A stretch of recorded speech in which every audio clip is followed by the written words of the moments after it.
99% de la matière visible dans l'univers se présente dans un état tout à fait particulier. Pour la physique, cet état fut longtemps un mystère. Évidemment, les scientifiques voulaient comprendre. Ils espéraient ainsi trouver la clé d'une source d'énergie quasi inépuisable. Capter l'énergie cosmique des étoiles, la force de notre Soleil, et les amener sur Terre. Notre Soleil brille depuis 4,6 milliards d'années, véritable boule incandescente d'hydrogène et d'hélium. Le réacteur de cet astre se trouve en son cœur. Ici, règnent des températures d'environ 15 millions de degrés. Les atomes d'hydrogène se composent de noyaux et d'électrons. Un état de la matière appelé plasma. Les noyaux d'hydrogène fusionnent, donnant des noyaux d'hélium et une énorme énergie.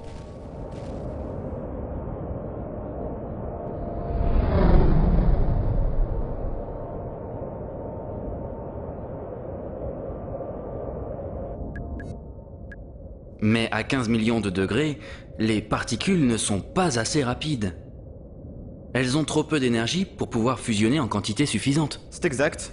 Mais au cœur du Soleil règne une pression inimaginable. C'est elle qui rend possible les réactions de fusion. Oui, mais il est impossible de créer une telle pression ici sur Terre. Encore exact. C'est pourquoi les chercheurs ont dû utiliser une réaction un peu différente et surtout créer des températures de fusion bien supérieures. Plus de 100 millions de degrés. Or, chauffer le plasma n'était pas le principal problème. Le plus difficile était de maintenir la température du plasma dans la chambre de fusion. Car dès que le plasma entre en contact avec la paroi de la chambre, il se refroidit immédiatement. Les chercheurs ont donc dû faire flotter du plasma à 100 millions de degrés dans la chambre de combustion sans qu'il ne touche ses parois. Un jeu d'enfant. Vous riez, hein? Mais c'est exactement ce qu'ils ont dû essayer. Et en utilisant une force que vous connaissez bien.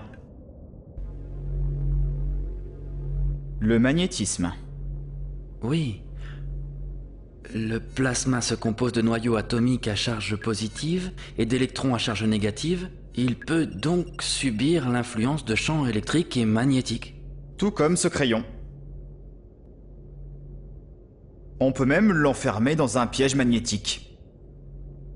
De telle sorte qu'il ne touche pas la paroi de la chambre de fusion. Et se pourrait-il qu'un plasma, théoriquement, prenne une forme quelconque pourvu que l'on crée le champ magnétique nécessaire? Non, négatif. Les particules ne doivent pas s'échapper au pôle du champ magnétique. Et cela ne réussit qu'avec des plasmas annulaires. D'autre part, la forme des champs magnétiques doit leur permettre d'isoler au mieux la chaleur du plasma. Pour y arriver, une bonne compréhension du plasma était indispensable. Plus de 50 années de travail.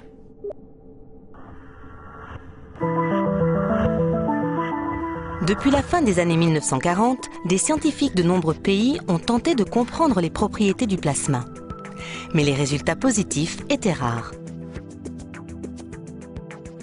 Il fallut attendre la fin des années 60 pour que des savants russes annoncent d'étonnants succès dus à leur fameux tokamak. Une véritable fièvre s'empara du monde.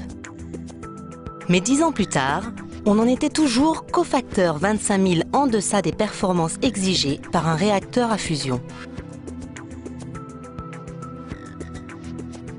C'est alors qu'en Grande-Bretagne fut lancé JET, le grand projet commun européen. En 1997, les chercheurs y obtinrent des résultats qui n'étaient plus qu'à un facteur 6 des conditions d'ignition d'un plasma.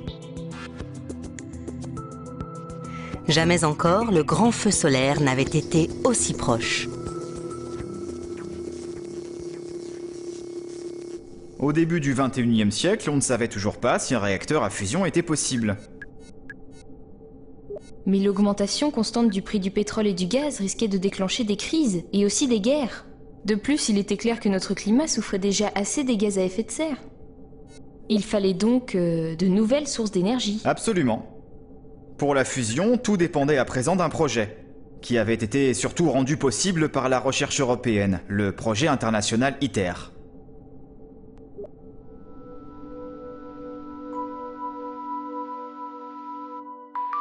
En 2007, a commencé en France, à Cadarache, la construction du plus gros complexe expérimental de l'histoire de la fusion nucléaire.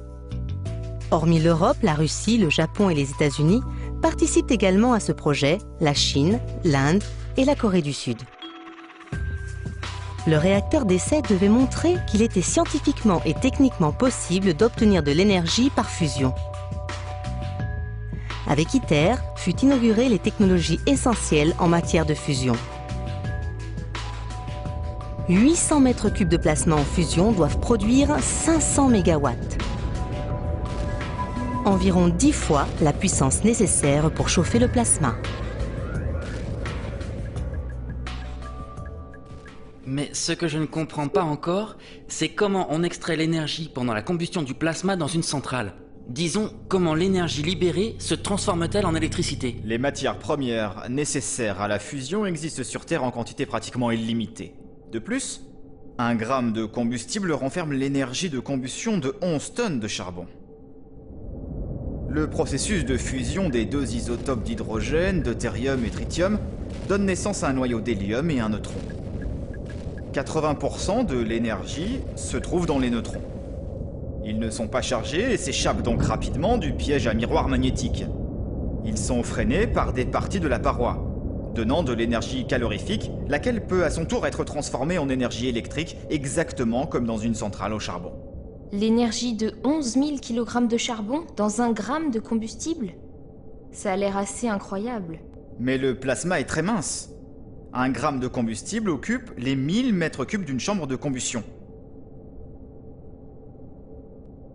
Par ailleurs, le plasma ne peut être maintenu que grâce à des paramètres parfaitement adaptés. La moindre perturbation coupe la réaction de fusion. Un emballement est donc impossible. Ok, passons à un dernier test. Vous avez exactement 30 minutes pour trouver la fin de l'histoire. Je veux un dossier très complet. Que doit-on à ITER? Quand sont nés les premiers réacteurs à fusion? Et combien d'énergie de fusion consommons-nous chaque année en Europe? Dans la prochaine unité de physique, nous parlerons des possibilités liées à la téléportation.